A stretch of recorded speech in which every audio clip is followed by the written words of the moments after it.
Ambition and ignorance are the two driving points that make us do incredible things. King Raghvan Kai of the 6th pre-millennium, that is 6000 years prior to Common Era, was like that. Many years prior to the Common Era, Kai Kingdom was very advanced in the field of physics, chemistry, biology, etc. One of the subjects they fell short was in astronomy. Under the leadership of Raghvan Kai, they had mastered the terrestrial skills, but they still lacked the knowledge of the heavens. I call the sky heavens because that's what they used to believe. In those times, the common belief was that the sky is a ceiling with holes cut out to let the light from heaven fall on the land of mortals. The biggest hole was the sun, followed by moon, and then other tiny planets in the sky. Raghvan lost his mother the time he was born. His father used to say that she went to the heaven. He actually believed that.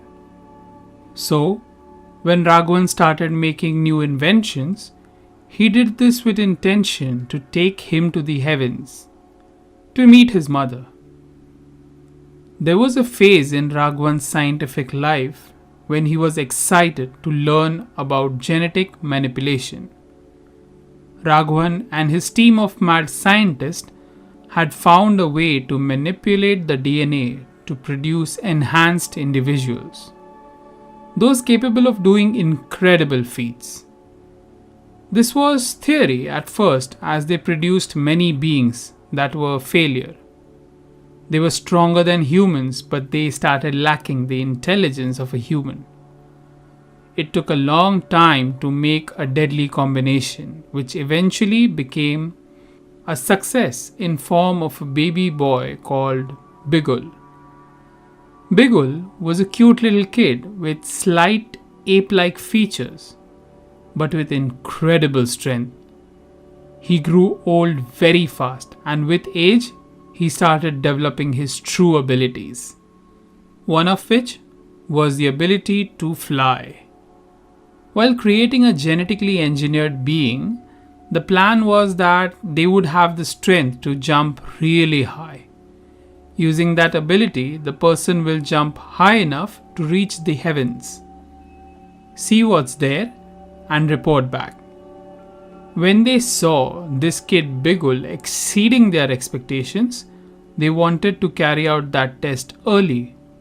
They didn't want him to grow fully into an adult because, in theory, they believed that he will lose his powers by then.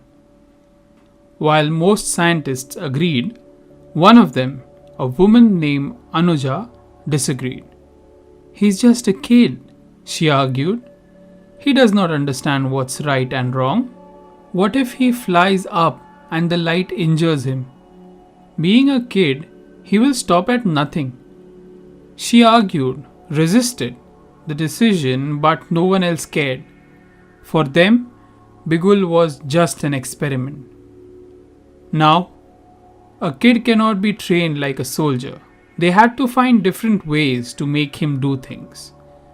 The scientists who took care of Bigul told him that the sun in the sky is a very juicy fruit. They tempted him, saying, "You should taste it. It is the sweetest. You will love it." Hearing that, Bigul immediately was tempted. He agreed to go there and bring some back for them. The day when he was ready, he started jumping, higher and higher every time. It was a sight to see. Many people gathered there. The scientists had cleared an open ground for him. When he went very high, he landed that hard, crushing the ground. He still kept on going higher since he didn't reach the heavens. "Higher, higher! I have not touched the heavens yet," he kept on repeating. After some time, the situation got dangerous. Every time he landed, bigger crater was created in that spot. Scared of losing life, people went away. Only the scientists and Raghvan Kai stayed in their magnetically hovering vehicles. It was fascinating to see him jump. Every scientist had a different theory about the heavens. They were waiting whose theory would come true. Everyone was happy to see this experiment except Anuja. Anuja cried to see Bigul jumping. She feared it would end badly for him. Eventually, it did. As the crater's size kept on increasing, the scientists moved farther and farther away until from the point where they were, Bigul appeared to be a tiny dot that went up and down. This one time, the dot went up, came down, and then it didn't go up. Bigul stayed on the ground. The scientists tried contacting him, but he did not respond. Anuja was the first to run to him. What she saw was very scary. Young Bigul's hands and feet were swollen due to excessive jumping. There was dried blood stains all over his body. Bigul was almost unconscious when he kept on murmuring, I tried, reaching the fruit, but the sky kept on moving far and farther away from me. Then I couldn't breathe. Basically, he had reached the point where air was very thin to sustain him. But since he was just a kid, he couldn't put it in proper words. It was a great lesson, but a failed experiment in the eyes of great Raghvan Kai. All the scientists left him to die except Anuja. She took him to medical care and let him heal. She spent days and nights by the kid's side while he healed. She knew that this was not over. The scientists will come to Bigul again for another test, unless she does something about it.